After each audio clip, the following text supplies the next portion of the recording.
Good evening. I'm Dr. Basil Considine. I'm here from the ACU Online Writing Center. Today, we're going to be looking at how to write about diversity in APA style. Now, the thing about diversity is that if you're writing in a impersonal sense, you'll be referring to it and sources on it, just as you would any other author date thing. But where people usually have questions is when it comes to articulating their own thoughts and experiences, which can have a profound effect on how you understand, experience, and otherwise interface with diversity.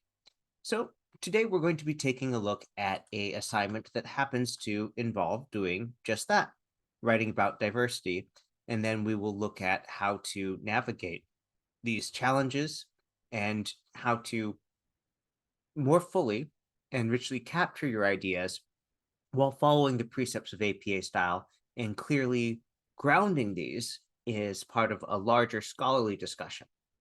So, with no further ado, we're going to go ahead and we will take a look at a sample assignment. Now, this happens to be drawn from the Leadership 211 course. So, this course here is not part of our doctoral program in leadership, but this theories and practice in effective leadership course is at the undergraduate level. So we'll be talking through some things that if you were a doctoral student, you may be well and familiar with.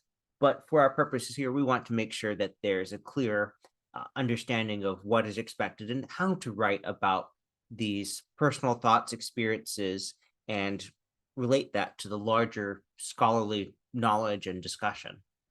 So in this course, we have a introduction to different ideas about leadership and how to understand what it is, what it can be, what some say it should be. And this comes through the lens of different theories and using those to understand personal and professional experiences.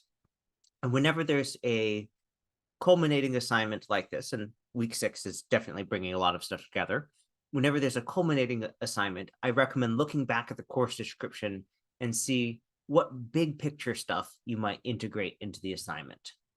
So let's look at that particular assignment now. So this is the week 6 assignment number 2, pro-diversity culture. And you can see at 150 points, that's not a small assignment. In fact, the week 7 assignment about learning outcomes is only 100 points. So this is the greatest weight, I believe, for this course in terms of the number of points for this assignment. So let's take a look. Now, we see here that it begins with something of a preamble. The purpose of this assignment is to assess your knowledge about embracing diversity in the professional workplace through an ethical perspective. So when it says assess your knowledge, one of the things you want to be thinking about is what sources you will bring in to demonstrate your knowledge and your knowledge of who has been writing about these things. What are the resources relevant to this? But also when you're demonstrating your knowledge, that's not just summary.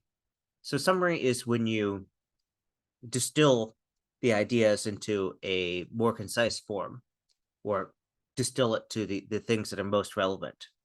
But it's also about having analysis where you compare different things like, oh, how does this theory work for this versus the other theory? Or synthesis where you take this information, this combination of summaries and analysis, and you create new meaning out of it. So what should you do in a particular context, for example? And so the particular workplace that you choose will have an impact on that. So after this preamble, we have a note, okay, this is going to be a 3 to 4 page double-spaced essay. So that's 3 to 4 body pages, so roughly 750 to 1,000 words, thereabouts.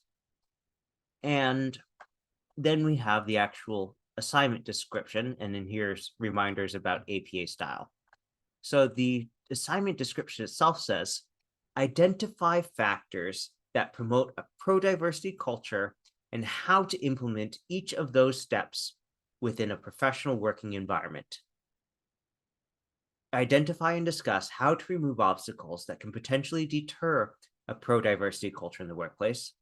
Finally, address how an ethical perspective of leadership might influence the establishment of a pro-diversity culture. Use your textbook as a source to augment your arguments, paraphrasing or quoting, with APA citations. So let's unpack that. So in terms of content areas, within this 3 to 4 page paper, there's going to be one area where you are listing these factors and discussing them, and particularly how to implement them. Then you'll be identifying and discussing obstacles, and then talking about how an ethical perspective will potentially improve or speed up the establishment of a pro-diversity culture. So 3 main content areas and some introduction, some conclusion. That brings us to right around where we're thinking 3 to 4 pages.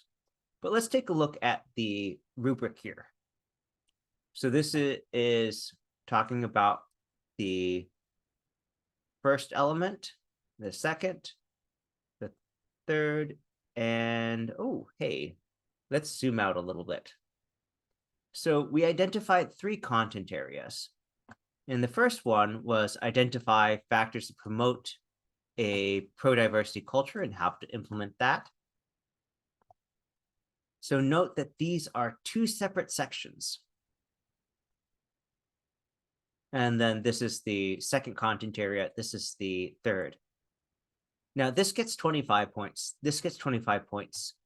The first part of this one gets 25, but the how to implement gets 70. And so this is an example of the rubric giving you a very strong cue about where you should be spending most of your time writing, because this section by itself gets almost as many points as the other 3 rubric items here put together. And that's not something you'd necessarily get from just looking at these instructions here, but it's absolutely something we'll keep in mind as we talk about how to plan out this paper. So the next step that we want to do is to grab a copy of our APA course paper template. Now you can download that from this link here. You can grab it from the Online Writing Center website, but let's go ahead and we are going to grab a copy that we'll paste the assignment instructions into. So I happen to have one on my computer already, so I'll go ahead and we'll share that. And there are a couple things that you'll want to do right away. So here, if it's your first time using the template, I strongly recommend watching this video and reading these instructions. But since you will be using it hopefully many times to save yourself extra trouble and work, you'll probably be well familiar with it after the first time or two. So you can go to review on the ribbon here. So review. And then here under delete, click on this box and select delete all comments and document. There, they're all gone. Now, unless an assignment mentions that you have to have an abstract, then you want to not write one, because if it's not specified, don't need it. So we're going to go ahead and delete this abstract page. And then these placeholder here to show the formatting, we'll go ahead and take that out too. Same thing with these sample references. All right. Now, the first thing we want to do here is to organize the instructions from the assignment. So remember, we're starting with these instructions here. And we know we want to break this into these different content areas. And this is just saying use APA citations to indicate your sources and use your textbook. So we'll take that out here. So we'll go ahead and we'll format this as a bulleted list. And we know that this is going to be a separate area because when we're looking at the rubric, again, that is this section down here, where we saw it got 70 points compared to the 25 for this part, 25 for this part, 25 for that part. That's a huge portion of the overall grade. So that's definitely something we want to spend more time on. So looking at this, we see, okay, some of this will also subdivide well.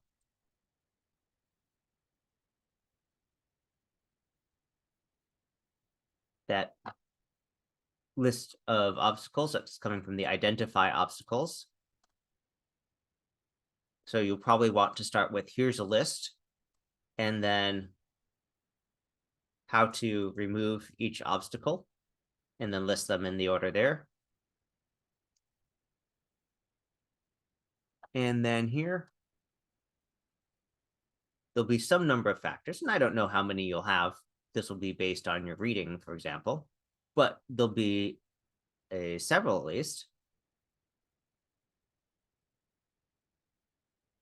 And so if you have your outline set up, so you already have placeholders here, when you're doing the reading for this week and reviewing the reading from previous weeks, you can start plugging these in here. And knowing that you have to do the implementation, well, however many factors you have here will need to be discussed down here as well. Now, where will you bring in your personal experience? Because if we go back, not to the assignment instructions themselves, or not the proper part of the assignment instructions, but if you look at the preamble here, the purpose of this assignment is to assess your knowledge about embracing diversity in the professional workplace through an ethical perspective. And if we were to go ahead and take a look at the syllabus and at the reading for this course,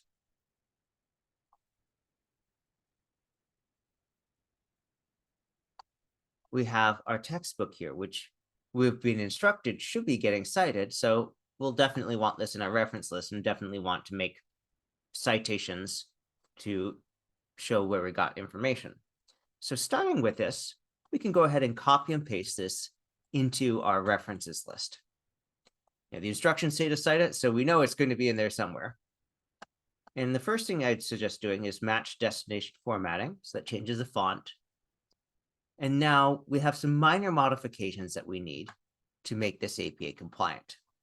First of all, multiple initials like here should have the initials separated, period, space, and then the addition information goes in parentheses, followed by a period. And now that's good. That's all we need. And if you're going to be citing that, that would be the last names here, Lessier and Achua 2016, or Lessier ampersand Achua, comma 2016. So those will be doubtlessly coming up somewhere.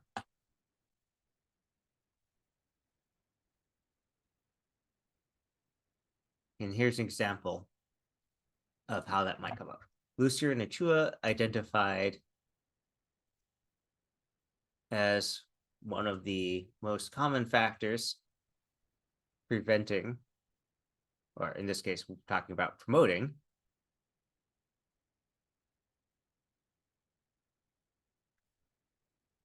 now here you might be asking, well, should this be hyphenated or should it not?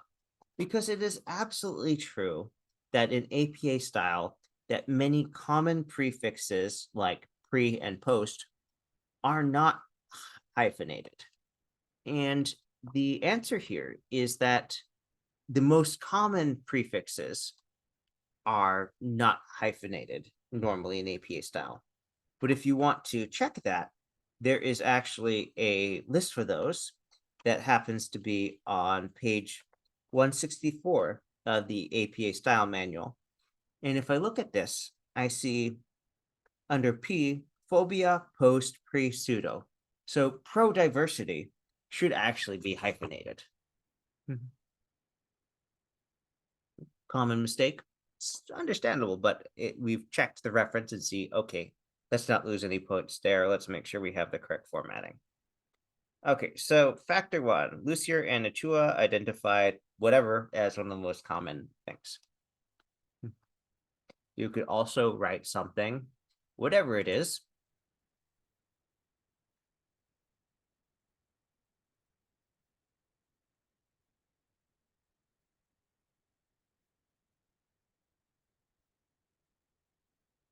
and have a parenthetical citation like that.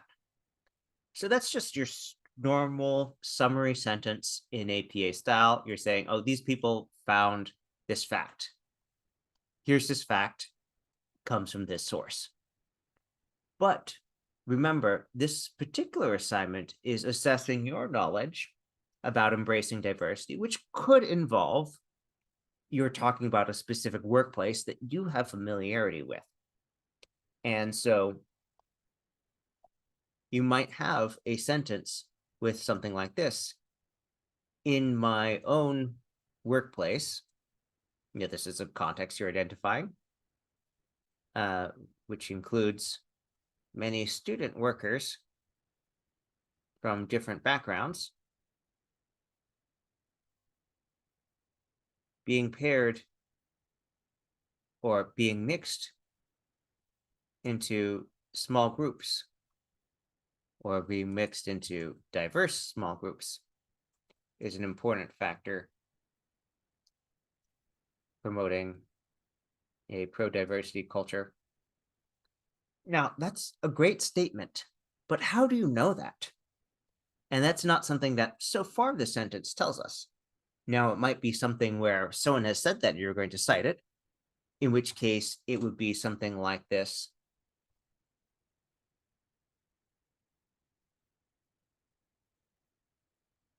Where you're clarifying, oh, I've seen this, and Smith talked about that as well. But it could also be something that you are explaining through logic and supporting examples. How would that look like? In my own workplace, which includes many student workers from different backgrounds, being mixed into diverse small groups has been listed in exit interviews as an important factor promoting that. So here you're saying, oh, we know it because they told us.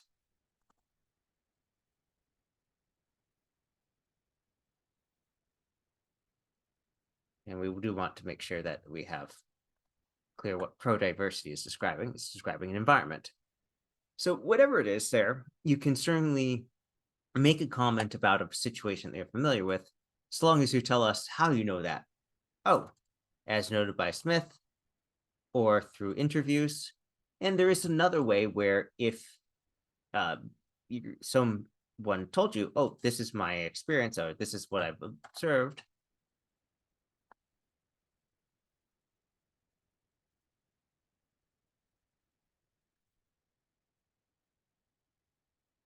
and you might cite someone as having told you this personally, which could be in person, could be via email.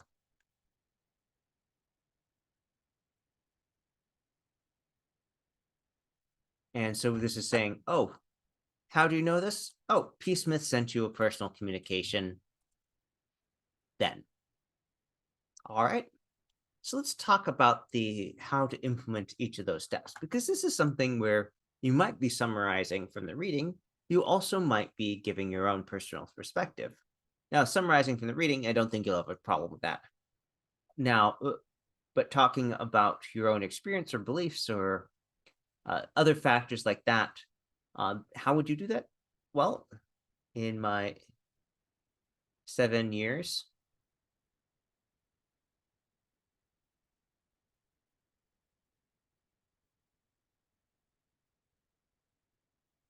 you could use an I statement. It's very clear about who did what. You could say, I believe that X is an important factor in whatever it is. Or you could have a reference to the literature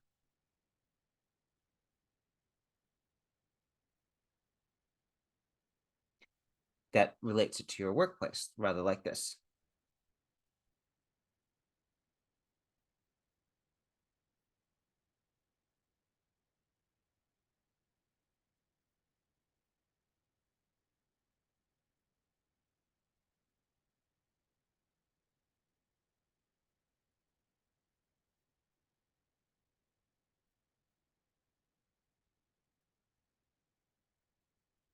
So something I plan to do this, and I'm not just making it up. I'm not just pulling random things. I'm following recommendations by this person. Now, where you're probably going to have the most personal remarks is going to be either in explaining how you understand the ethical perspective of leadership or about removing obstacles in a particular workplace or explaining why an obstacle is or isn't present. Now, here's a story for you about diversity. And it was told to me by a person who is now a principal for a school, but grew up in a upper Midwest state that was very, very white. And so she arrived at my alma mater and said that she had called home and said, "Oh, this place is so diverse. There are Black people here." Now, the university I was going to was, about, I think, 4% African American at the time for the student body.